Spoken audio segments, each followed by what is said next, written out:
வந்திருக்கிற இயேசு கிறிஸ்துவின் இறைவன் இயேசு கிறிஸ்துவின் இனிய நாமத்தினால் வாழ்த்துகிறேன். கொடைக்கானல் மேற்கு தொடர்ச்சி மலை இயற்கை சூழ்ந்த நகரம் பார்த்தீங்கன்னா நம் தேவன் அப்படியாக இயற்கை சூழ்ந்த நகரத்தை அழகாக படைத்திருக்கிறார். நான் இந்த நகரத்துக்கு வந்து 2வது முறையாக வந்திருக்கேன். ஆனால் எத்தனை முறை வந்தாலும் இந்த இயற்கையான நகரத்தை நாம் கண்டு கலைப்பதற்கு ஆண்டவருக்கு பல முறை நன்றி சொல்லலாம். ஒரு இனிமையான ஒரு சூழல், இயற்கையான சூழல், இல்லை குளிர்ச்சியான தேவன் குளிர்ச்சியான வரையில தேவன் உலாவினார் என்று சொல்லுது. அப்படி குளிர்ச்சியான வரையில தேவனை தோழ்ந்து கொள்வது எப்படி எத்தனை ஒரு இன்பம். எனக்கு 10 நிமிடம் தான் எடுத்திருக்கேன். அதில் நேராக செய்திக்கு நேராக நம்ம கடந்து சொல்வோம். அதற்கு ஒவ்வொருவருக்கும் வாழ்த்துவோம், ஜெபம் செய்வோம். இரக்கமும் கிருபையும் தயவும் உள்ள எங்கள் தேவனை ஸ்தோத்திரிக்கிறோம் அப்பா.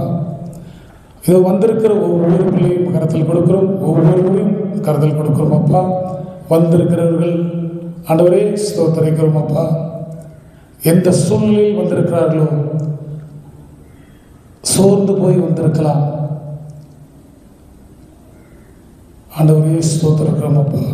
நீர் அவர்கள் சோர்வைகளெல்லாம் ஆண்டவரே மாற்றி போடுகிறவராக இருக்கிறாப்பா. தடைகளை நீக்கி போடுகிறவர் என் தேவனாக இருக்கிறாப்பா. இத்தனை அவமானங்கள், நிந்தனைகள், போராட்டங்கள் மத்தியிலும் என் தேவனுடைய சமூகத்தில் வரும்போது என் தேவன் அவைகளை எல்லாம் கடந்து உடைத்து போடுகிறவராக இருக்கிறப்பா. இதோ வந்திருக்கிற ஒவ்வொருவரும் கருத்தில் கொடுக்கிறோம்ப்பா. அடியை மறைத்து என் தேவன் தாமே நீர் பேசத்தக்கதாய் உதவி செய்யுங்க. பேசுகிற வார்த்தைகள் ஒவ்வொருவரும் புரிந்து கொள்ளத்தக்கதான தேவன் தாமே பேச வேண்டுமாய் இயேசு கிறிஸ்துவின் இன்ப நாமத்தில் வாழ்த்துகிறோம், வணங்குகிறோம். ஆமென். அல்லேலூயா. மீகா எழுதின அதிகாரம் 2ஆம் அதிகாரம் 13ஆம் வசனம். மீகா 2ஆம் அதிகாரம் 13ஆம் வசனம் எடுத்தவங்க பதிவு படிக்கலாம். மீகா 2:13.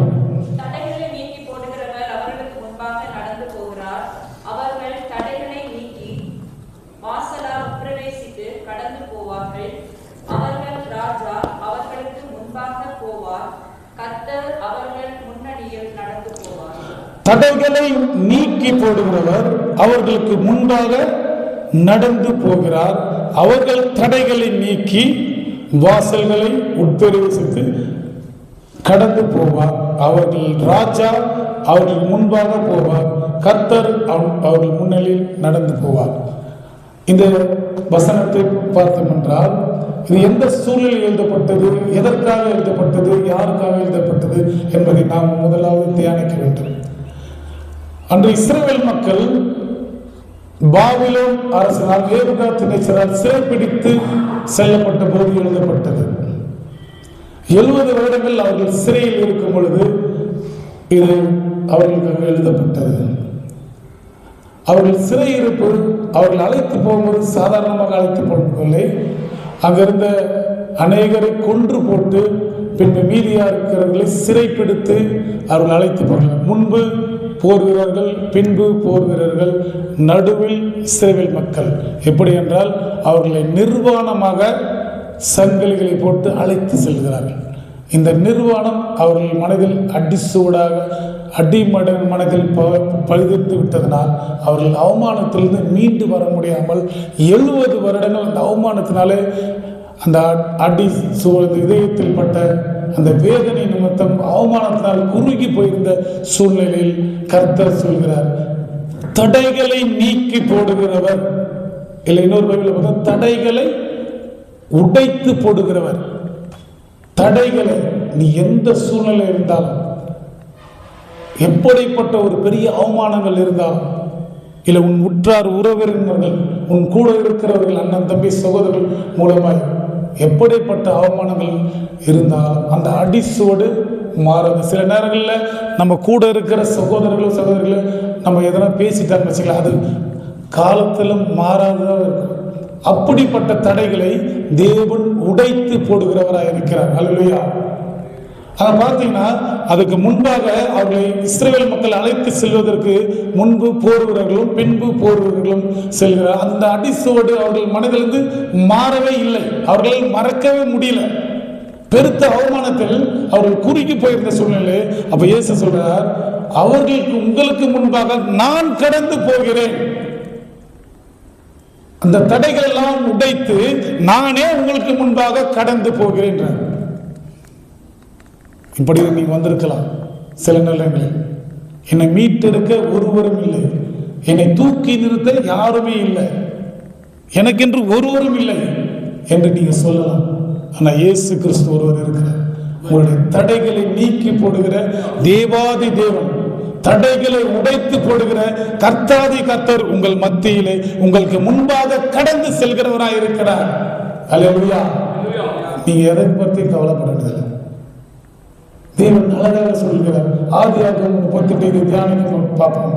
ஆதியாகமம் 38ஆம் அதிகாரம் 27, 28 அப்படியே படித்து பார்த்தீங்கன்னா இன்னும் அழகாக தேவன் இதை தியானிக்கும் போது சொல்லப்பட்டிருக்கிறது. ஆதியாகமம் 38ஆம் அதிகாரம் 27ஆம் வசனம் 28, 29, 30 படிப்போம். ஆதியாகமம் 38, 27, 28, 29.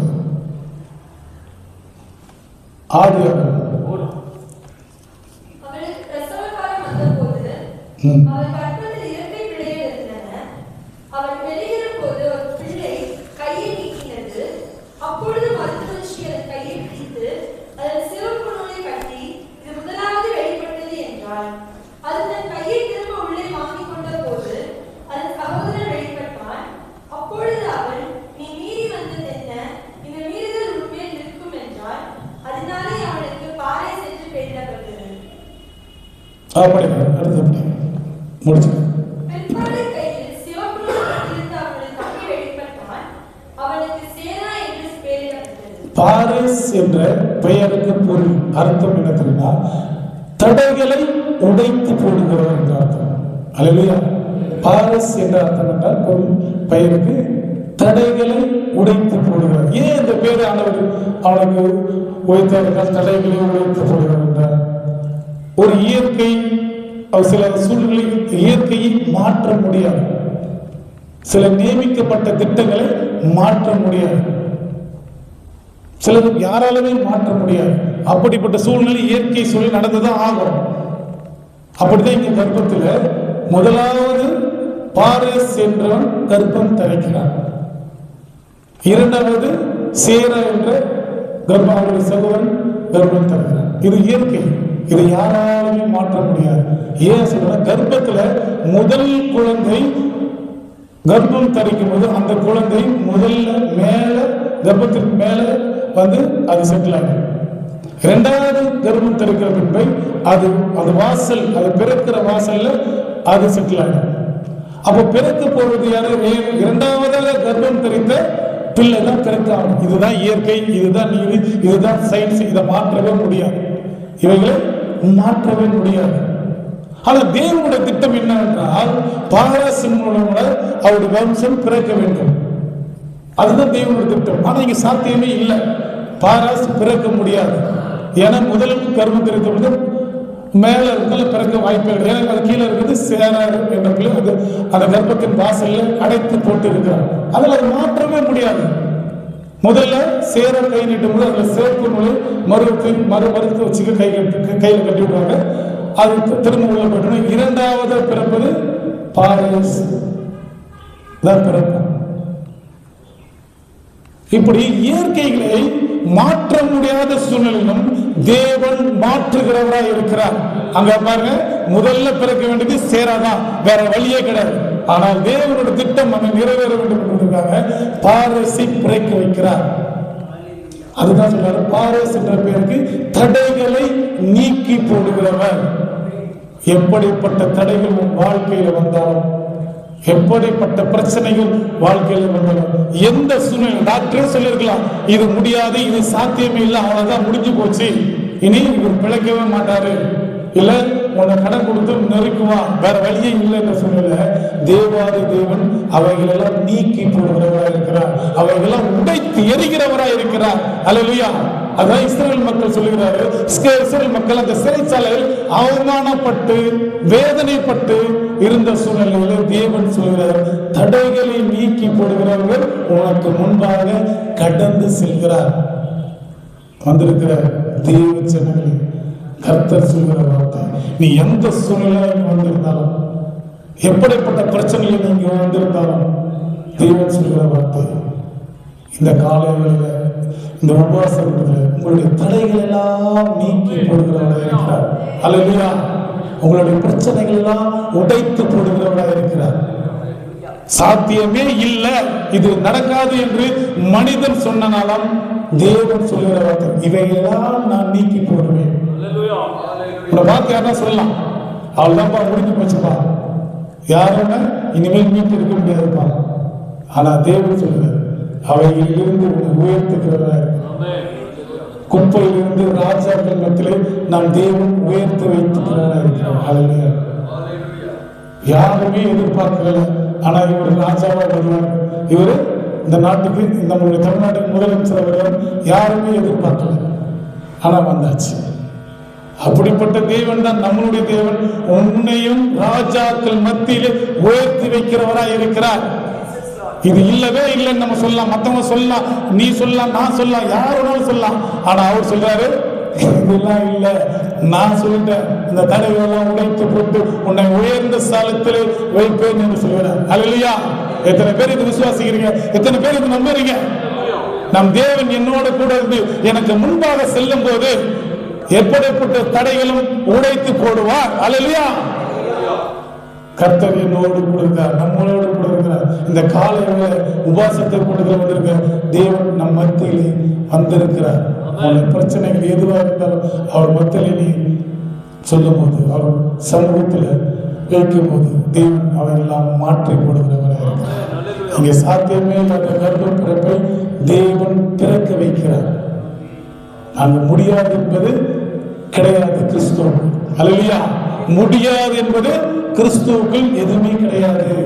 ஒரே வசனம் என்ன சொல்றாரு? விசுவாசிக்கிறவனுக்கு எத்தனை கூடும்? 10 கூடுமா, இல்ல 5 கூடுமா, இல்ல 100 கூடுமா? என்ன கூடும்? எல்லாமே கூடுமா? அப்ப கூடாதது ஒன்றுமில்லை. அப்படிப்பட்ட தேவன் நமக்கு முன்பாக கடந்து செல்கிறவர். அல்லேலூயா. சந்தோஷமா சொல்லுவோமா?